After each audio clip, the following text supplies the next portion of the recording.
Market में एक बहुत बुरी न्यूज़ आई है अभी कि माय फॉरेक्स फंड की अगर आप वेबसाइट पे जाओगे, जो ये है हमारी, मैं आपको अभी ओपन करके दिखा भी देता हूँ। माय फॉरेक्स फंड का जो ऑफिशियल वेबसाइट, अगर आप उस पर जाओगे तो आपको बस ये एक नोटिस दिखने मिल रहा है। Traders yesterday we have learn that without prior notice, ये वाली हमें एक नोटिस देखने मिल रही है। तो गाइज बहुत लोग के मन में ये बात आ रही है कि माय फॉरेक्स फंड जो मीन्स फॉरेक्स का सबसे बड़ा प्रॉप फर्म अकाउंट है, जिसके थ्रू लोगों ने अपने ड्रीम्स बनाए थे कि हम भाई ये फॉरेक्स ट्रेडिंग प्रैक्टिस करिए, 6-6 7-7 महीने से सीख रहे। एंड उसके बाद वो थोड़े अच्छे हुए थे जिन्होंने अभी अकाउंट्स लिए थे, जिनके पे आउट्स आने वाले थे, वो सब लोग वेट कर रहे थे। और अभी अचानक में ये क्यों आया है, क्या इशू है, हम उसके रिगार्डिंग बात कर लेते हैं। जैसे कि आप लोग देख सकते हो, मेरा खुद का भी माय फॉरेक्स फंड का अकाउंट है। ठीक है, आप लोग जैसे कि देख सकते हो, ये मेरा खुद का सर्टिफिकेट है। ओके, सॉरी द फोटो थोड़ी सी प्रॉपरली नहीं है ये, बिकॉज मैं पुराना था ये मेरे पास। ठीक है, एंड मैं खुद, मेरा जो ट्रेड चल रही थी इन बीच ट्रेड में ही ये हो गया, रुक गया। ये मैं $20,000 का लाइफ अकाउंट है, जिसपे हम कुछ नेट प्रॉफिट लॉस 1,013 प्रॉफिट में भी थे। ठीक है, एंड उसके बाद दिखा देता हूँ कि अभी करंटली मैं बहुत दिनों से, मैंने अभी बीच में नोवा फंडिंग भी, हम मेरा खुद का नोवा फंडिंग का भी एक प्रॉफॉर्म अकाउंट है, वो भी यूज़ कर रहा था मैं। अभी करंटली इन प्रॉफॉर्म पे तो नहीं आया है, बट इन प्रॉफॉर्म पे आ सकता है कि इसके रिगार्डिंग हम बात आगे जाके करेंगे। ठीक है, बट और एक मुझे आपको बताने के लिए मैंने बता दिया कि इसमें आ सकता है। ठीक है, तो इसके रिगार्डिंग क्या प्रोबेबिलिटीज़ है मैं आपको आगे बताऊंगा। पहले हम पढ़ लेते हैं कि यहाँ नोटिस में आया क्या है। Traders, yesterday we have learned that without prior notice or discussion, a provincial securities regulators in Canada and the commodities regulator in United States issue a order preventing us from trading securities or accessing funds in our bank. Guys, इसका जिस मतलब ये है, ठीक है, कि my forex fund के जो बैंक्स है, ठीक है, जो can actually my forex fund एक कैनेडियन बेस्ड कंपनी है, बट उसके जो मेन ऑपरेटिंग ब्रांच और बैंक जहाँ पर उनके फंड्स है वो सब है यूएस बैंक में एंड एक कनाडा बैंक में। इस दोनों बैंक में उनके फंड्स है। ठीक है, अब वो दोनों जो फंड्स है उनके फ्रीज हो चुके हैं। दैट्स मीन कि अभी जो भी ट्रेड चल रही थी वो ट्रेड बीच में स्टॉप हो गई है। माय फॉरेक्स फंड के एप्लीकेशन, उनकी वेबसाइट पे ये आ गया है, उनके ट्रेड तो ओपन नहीं हो रहे हैं एंड उनके जो भी विड्रॉज थे, पे आउट्स थे जो जिन्होंने लगाए थे, वो सब स्टॉप हो चुके। The main reason because of that, because जो यूएस गवर्नमेंट होती है, सी फंड फ्रीज करना, यहाँ पर क्लियरली लिखा हुआ है कि फंड जो है फ्रोजन हो चुका है, जो नॉर्मल भाषा में होता है फ्रीज हो जाना। Until this freeze orders are lifted or modified, while businesses is effectively and at least temporary frozen as well. इसका गाइस क्लियर एंड छोटा मीनिंग होता है कि अकाउंट इनका फ्रीज हो चुका है। गाइस एक बार समझ लो कि जो फ्रीज होना होता है ना अकाउंट, वो इतना इजीली फ्रीज नहीं होता है अनटिल एंड अनलेस कोई बड़ा सिनेरियो हैपन नहीं, कुछ बड़ा इश्यूज नहीं हुआ है।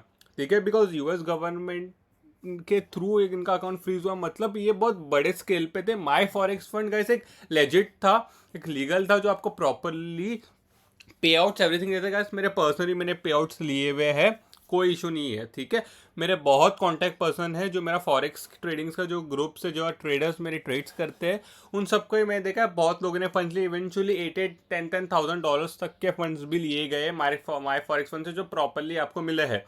ठीक है, बट अभी यहाँ पर क्या लिखा है, we will reaching out the regulators to discuss their concerns and the first court date and determine whether the freeze order should be lifted or modified is currently scheduled for September 11 in the US with the other hiring later than some week in Canada. Guys, इसका जो meaning होता है ना, clear meaning है कि बहुत लोग एक रॉन्ग आपको बता रहे हैं कि 11 सितंबर से चालू हो जाएगा। इस नहीं, ठीक है, 11 सितंबर से चालू नहीं होने वाला है। ओके, आप लोग को, बहुत लोग को सुन के ये बुरा लग रहा होगा कि गाइस कि 11 सितंबर से चालू क्यों नहीं हो रहा है। बिकॉज 11 सितंबर से इसके चालू नहीं होने वाला है, बिकॉज 11 सितंबर को इनकी एक हायरिंग है यूएसए में।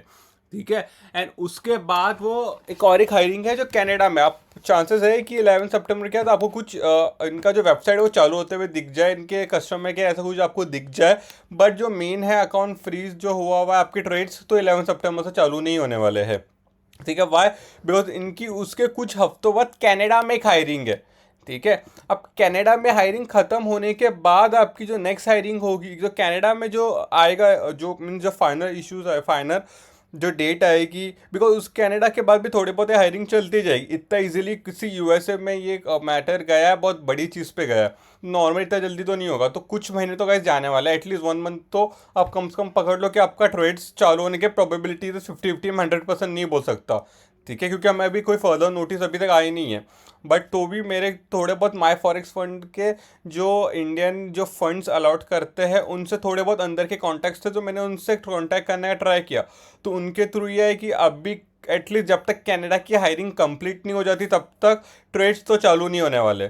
तो ये जो आप लोग का मिसकंसेप्शन था कि 11 सितंबर से ट्रेड चालू हो जाएगी, दैट्स अ टोटली रॉन्ग। जो चालू होने के चांसेस है वो है कनाडा की हायरिंग के बाद, ठीक है। अब इसकी दो प्रोबेबिलिटीज हो सकती है क्यों ये हुआ। First of all guys, my forex fund एक बहुत बड़ा प्रोफॉर्म है, ठीक है। अभी के डेट में यहाँ पर कुछ अराउंड हज़ारों में लाइव ट्रेडर्स थे, ठीक है, हज़ारों में लाइव। सिर्फ रिटेल ट्रेडर्स जो बैंक्स के सामने होते हैं वो छोटे था। फॉरेक्स में क्या होता है, बैंक्स मेन होते जो ट्रेड्स करते हैं, ठीक है। अब क्या था पहले के टाइम पे, माई फॉरेक्स फंड जो आपको फंड्स देता है, ठीक है, वो खुद एक लाइफ फंड देता है। जब आप लाइफ अकाउंट पे आ जाते हो तो उसमें जो प्रॉफिट बनता है वो लाइफ बना, तो ऑब्वियसली वो लाइफ फंड होता है।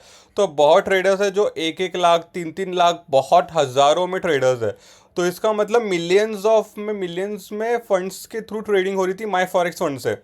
तो इसका वजह से मे भी चांसेस थी कि बैंक्स को इशू पड़ सकते थे, प्रोबेबिलिटीज थी, I am not sure about that. Chances थे कि बैंक को इशू पड़ सकती है, ओके। ये हो सकने होने का चांसेस था। और सेकंड हो सकता है गाइस, ठीक है, फर्स्ट और तो मेरे को इतना नहीं लग रहा, बिकॉज सी बैंक तो बिलियंस में खेलता है, ठीक है, तो मिलियंस में उनको फ़र्क पड़ता नहीं। बट उसकी वजह से एक इशू मे बी बैंक्स को पड़ सकता होगा हो, तो उसके वजह से उन्होंने वो स्टॉप किया हो। सेकेंड मेन इशू जो है वो है आपका कुछ माई फॉरेक्स फंड के कुछ अंदर से इन लोग कुछ ऐसी चीज़ कर रहे होंगे जो बाहर वालों को नहीं पता है, ठीक है, क्योंकि इनका खुद का ब्रोकर था माई फॉरेक्स फंड का, इनका खुद का एवरीथिंग इनका खुद का ही था। पहले के टाइम पे ये दूसरे ब्रोकर्स के थ्रू करते थे, बट अभी इनका इतना बड़ा हो गया था कि ये खुद के थ्रू करने लग गए थे। तो उसके वजह से मे बी कुछ चांसेस है कि कुछ था कि अकाउंट इनका मीन्स जो उसके से इन लोग कुछ रॉन्ग चीज़ अंदर ही अंदर कर रहे हो जो हमको ही पता ना हो।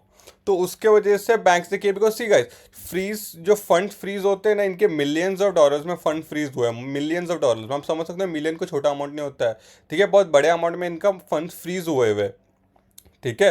बट अभी क्या हुआ है ना, वो क्यों होता है, यूएसए और कनाडा ने दोनों ने मिलके किया। अगर चलो एक यूएसए में होता ना तो समझ में आता कि हाँ भाई यूएसए में, कि कनाडा नहीं करता फिर, बट ये दोनों ने किया तो कुछ बड़ी बात है, इसके वजह से किया हुआ है, इतना इजीली नहीं करते, ठीक है। ये फर्स्ट चीज़ आपकी हो गई। तो अब क्या चांसेस है कि इन्होंने कुछ अंदर ही अंदर कुछ बहुत बड़ा खेल खेला है जो हमें भी नहीं पता है, ठीक है।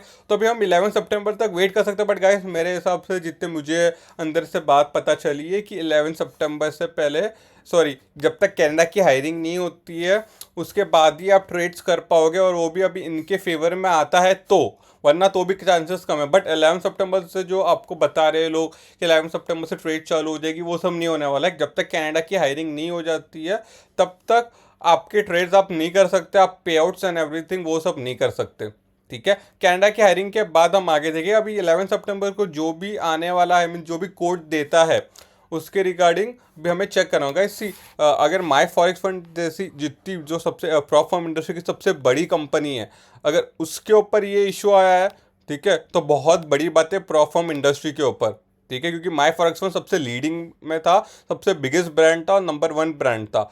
अगर इसमें ये इशू आया है तो डेफिनेटली बाकी प्लेटफॉर्म में भी आ सकता है, आने के चांसेस है। सो गाइस सी, अगर आपका कनाडा का ब्रोकर है या यूएसए का ब्रोकर है, मीन्स आपका प्लेटफॉर्म कनाडा यूएसए का है, तो प्रोबेबिलिटी चांसेस है कि वो बंद होने के चांसेस है। तो गाइस प्लीज़, अगर अभी आप कोई नया प्लेटफॉर्म लेने जा रहे हो तो थोड़े दिन तो आप मत लो, या अगर आप ले रहे हो तो आप देखो कि वो कनाडा या यूएसए बेस नहीं है, ठीक है। एंड मोर अपडेट्स का मुझे सब्सक्राइब करो, जैसा हमें कोई और न्यूज़ पता चलती है I will definitely going to make a video on it. Thank you.